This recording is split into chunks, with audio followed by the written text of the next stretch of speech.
Hi hello viewers, welcome to social post TV. నేను మీ శ్వేత.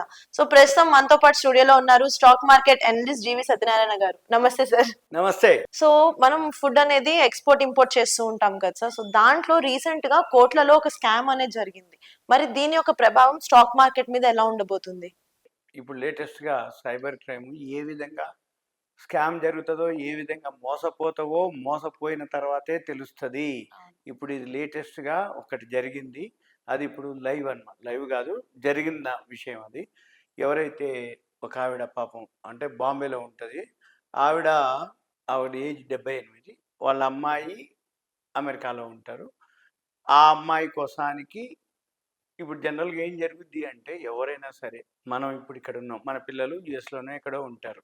వాళ్ళు ఒక ఫుడ్కి అలవాటు పడతారు, ఇంట్లో ఫుడ్కి వాటికి. ఇప్పుడు అక్కడికి పోయినాక ఏమవుతుంది, వాళ్ళకి ఓన్గా వంటలు చేసుకోవటం కానీ రావు.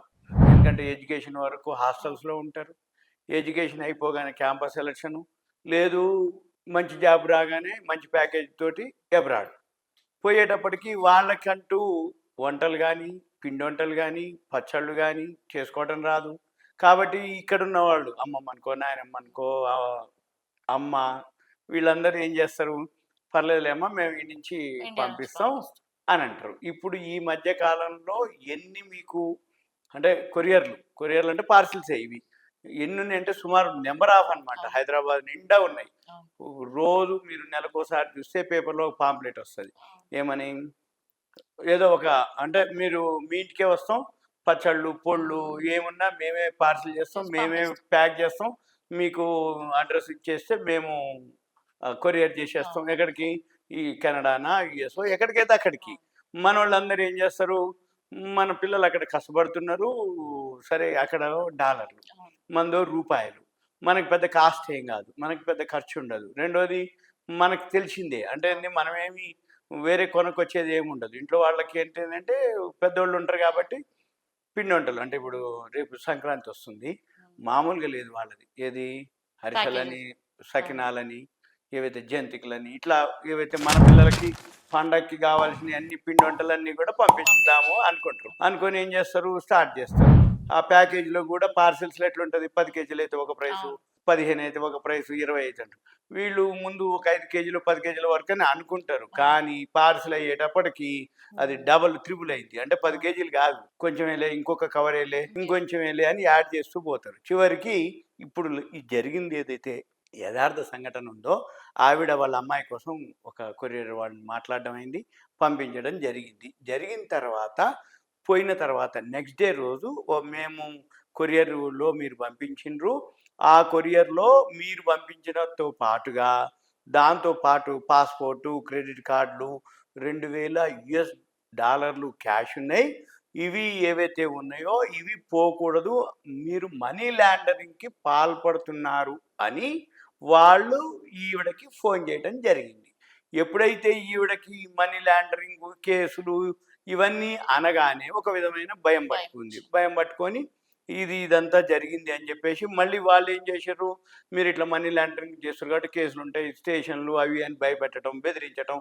ఇక ఆవిడ భయపడటం, ఇక ఈవిడతోటి వాళ్ళు ఈవిడని నమ్మించడం కోసం అది నిజమే అని ఇంకో ఇద్దరు పోలీస్ డ్రెస్లో ఉన్న వాళ్ళతోటి మాట్లాడించటం, మీరు ఇట్లా చేసిర్రు, మేము అది చేస్తాం ఇది చేస్తాం అని చెప్పేసి సుమారుగా ఆ వీడియో కాల్స్లోనే యూనిఫామ్లో ఉన్నటువంటి ఒక ఇద్దరితోటి ఈమెని ఇంకా మరింత భయపెట్టడం, చివరికి విచారణ పేరుతోటి ఒక 10 రోజుల పాటు ఈవిడిని మాట్లాడించటం, అవన్నీ చేసి ఇక మేము అది చేస్తాం ఇది చేస్తామని సుమారుగా ఆవిడ ఖాతాలో ఉన్నటువంటి 1,5 కోట్ల రూపాయలని వీళ్ళు ట్రాన్స్ఫర్ చేయించుకోవటం జరిగింది లేటెస్ట్గా.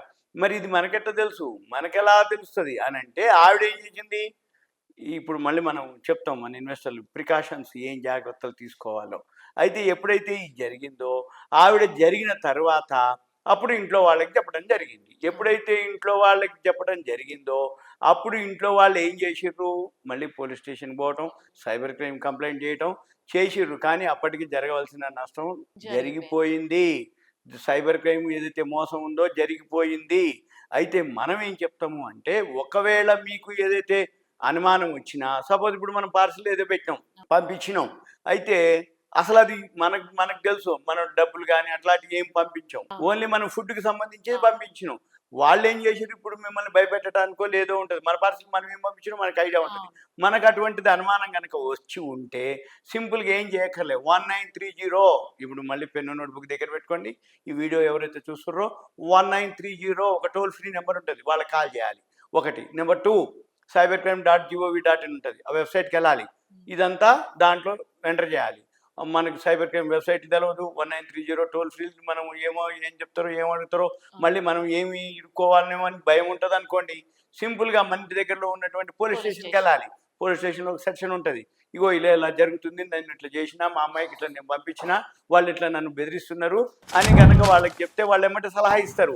మళ్ళీ వాళ్ళు ఎప్పుడైతే లైన్లోకి వస్తారో వాళ్ళు లైన్లోకి తీసుకుంటారు. ఇక అప్పుడు మన పైసలు మిగులుతాయి, మెంటల్గా డిస్టర్బ్ కాము, ఆరోగ్యంగా ఉంటాం. ఇప్పుడు ఏమవుతుంది, మెంటల్గా డిస్టర్బ్ అవ్వటం, 10 రోజులు వాడు నిన్ను బెదిరించటాలు, భయపెట్టటాలు, మళ్ళీ ఇంకోటి ఏం చేస్తుండు, మన ఖాతాలో ఉన్న పైసలన్నీ కూడా వెళ్ళిపోతున్నాయి.